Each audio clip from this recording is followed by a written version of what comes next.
Hey Blossoms, welcome to the first official episode of the Blooming Podcast.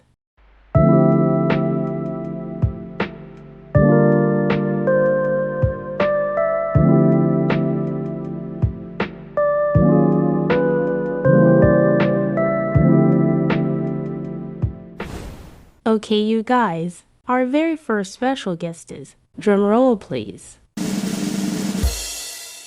Auzmii. Hi, Blossoms. So I'm gonna let her introduce herself. My name is Auzmii, and I am a GFX artist. I started a few months ago, and I'm inspired by Toast RBX, and I got all her tutorials from her. I have around 450 to 500 subscribers, and my real name is Mia. And yeah. Sounds great. But with that being said, I think we should get right into today's episode. So first question to start. I noticed when I was looking through your channel that your very first video was an MMT gameplay. So have you always wanted to make GFX related content? Or did you originally wanted to make MMT content? Yeah, I originally wanted to make MM2 content because I was inspired by Angela's and Dark Bun. And then I discovered Toast RBX's channel and I got inspired. I thought, okay, well, this seems easy. I have a computer, have all the supplies, so I started making GFXs. And I made my first video and it got 2 views. So I took a break and then I kind of did more stuff with GFXs, and those videos started doing really well. I just carried on. I uploaded like 3 times a day, and my videos started doing really well. I gained a lot of subscribers. When I first hit 100 subscribers, I decided I would officially start doing GFX content, and that's kind of just how it went. Okay, wow. This sounds really great. How was it when you first started making GFXs? Was it hard or was it easy? Did you ever think of giving up? Well, I actually started making GFXs back in 2020, but honestly, I didn't make them back in 2020. I tried to make it back in 2020, but I think you already know what happened. Yeah. I gave up because I thought Blender was way too complicated, and I just thought it was way too complicated and that I wouldn't be able to do it. And so I just didn't do it. And when I discovered Toast RBX a few months ago, that's when I started my channel.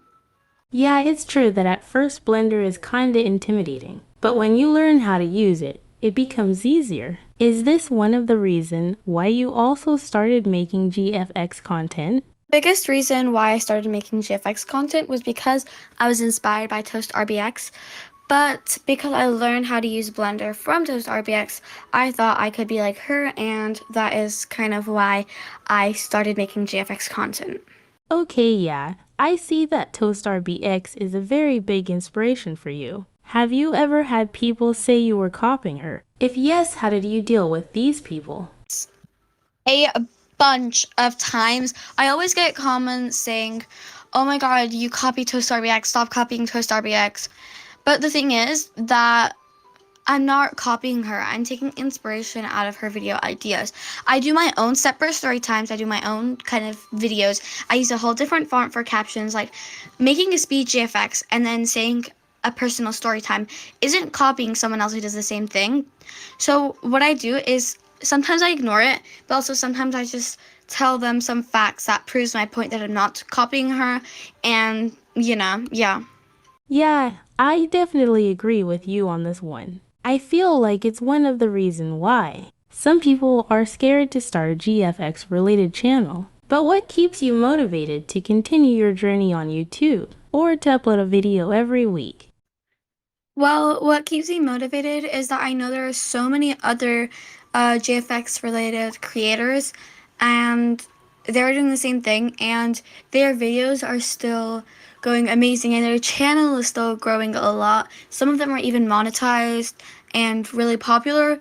So if they can kind of get through having a GFX related channel, then I think that I could. So that's kind of what motivates me. And also because I know with previous kind of experiences that if I stop posting or like uploading videos for a while, I start to lose a lot of views. So I kind of just post um, and hope for the best.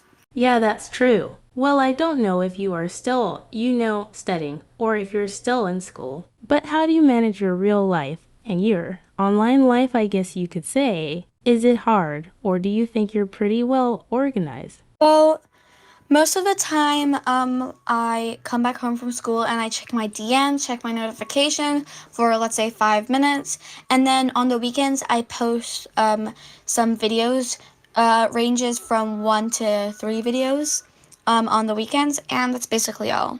So basically, 5 minutes checking DMs, notifications, and orders when I come back, and then uploads and making GFXs on the weekend. Okay, that's pretty good. But how do you manage to find videos inspiration? Do you always check Toastar BX's channel for inspo, or do you have another way? Well, it really depends what type of video I'm going for. If it's a IRL story time, then it's just from my own experience. But if I'm finding video inspiration for like Roblox news, I actually don't look at ToastRBX's channel.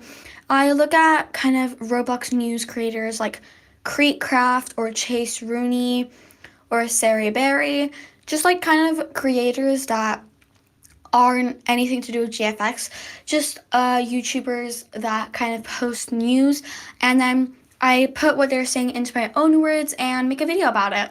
And it's pretty much quick and easy, and I do give credits as well for it, but it's not really copying because it's a universal update and it's not personal, so yeah.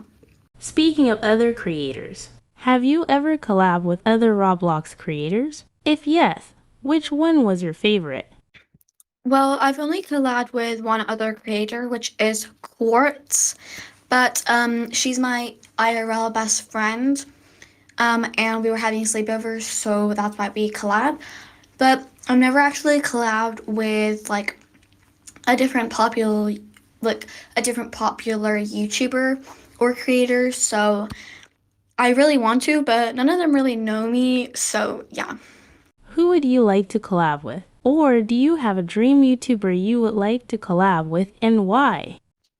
Well, my dream YouTuber that I'd like to collab with is probably Toast RBX, just because she was the inspiration for me, the person who started it all, and I just want to give a big credit to her for my channel because if it wasn't for her, I'd probably never have started a GFX YouTube channel.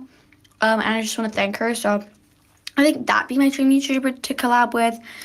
But also any Roblox YouTuber that does MM2 or GFXs really. Yeah, it's true that her channel is amazing. And speaking of your favorite YouTuber and favorite thing, what is your favorite thing about doing YouTube right now? Well, I wanted to be a YouTuber ever since I was little, and I've tried about 10 different YouTube channels, but I've never really seemed to kind of get any views on them, like maybe 2 or 3 views in every video, and then I've always given up. But I feel like I'm really happy that my channel is finally starting to gain recognition in the JFX and Roblox community, as I'm getting 200 to 300 views on every video, which I'm really happy about.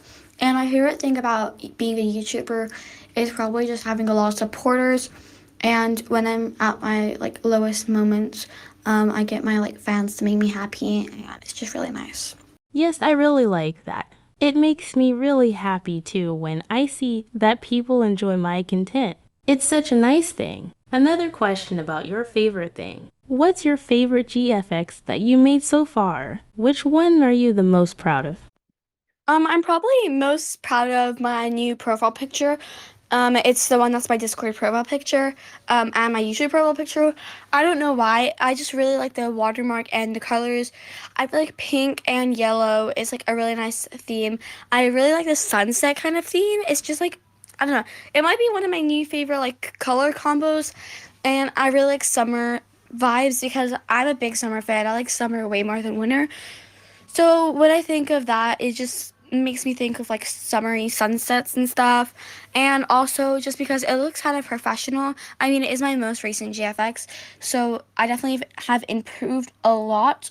But also because I feel like the sizing is perfect and there's a ton of overlays in the background, and I feel like there's just nothing wrong with it, and it just looks really complete, which I like about it. Yes, it's so pretty. I definitely think that you're a great GFX artist, and your GFX are super cute. Thank you so much. I really appreciate it, and I also really like your channel too. Thank you so much. I really appreciate it. But while we're almost at the end of this podcast, I have a few questions left for you. What are your goals for your channel? Well, I have many goals for my channel, but probably the main goal that I'm going to is to get monetized, which basically means you make money from YouTube. So if you get like a certain amount of views on your video, you get money from it, from YouTube. And I'm pretty sure, correct me if I'm wrong, but I'm pretty sure you need 1,000 subscribers for it and a certain amount of watch time hours. And right now I'm almost halfway. I have 463, I think. So my goal is kind of to get monetized. So basically to get 1,000 subscribers and have around 500 views on average on all of my videos. I normally get around 100 to 400 views, and my goal is just to have kind of 400 or 500 normally. Yes, you're right. You need 1,000 subscribers and either 400 public watch hours or 10 million public shorts views. So I wish you the best of luck. Thank you so much. I also wish you the best of luck with your podcast and your channel. Thank you so much. But actually, where do you see yourself in the future? I'm not really sure. I still haven't decided. I definitely do not want to be a YouTuber as a career, kind of as a hobby or a side job. But as my actual career, as like a main job, I haven't really decided yet. Maybe like a dermatologist or an interior designer. Not really sure though. Yeah, I can understand why. How long do you think you'll be doing YouTube? And more precisely, Roblox YouTube? That's a pretty hard question because obviously I can't tell the future. But maybe kind of as long as I'm still into it. I mean, you're not gonna like stay with like Roblox forever or YouTube forever. Obviously I'm not gonna be doing it forever, and I may lose interest in it. Some people lose interest in it quickly. Some people stay with it like for a long time until they're like 30. Honestly, I'm not really sure, but maybe, I don't know, a few years. But that's probably not gonna be true. Kind of until I lose interest in it, then I'll probably keep doing it. But also, if I'm really popular, like if I get to like 10K subscribers, then obviously I'll carry on longer. But if I'm not really growing a lot, then there isn't much of a point, I guess. But I mean, you shouldn't give up. But if you're not interested in something and you're not like growing at all, then I'm not really sure what I would do. Yeah. Yeah, it's understandable. I agree with you about when you're not interested in something, then it's not worth doing. Well, this is the end of today's episode. I would like to thank Auzmii for being here today.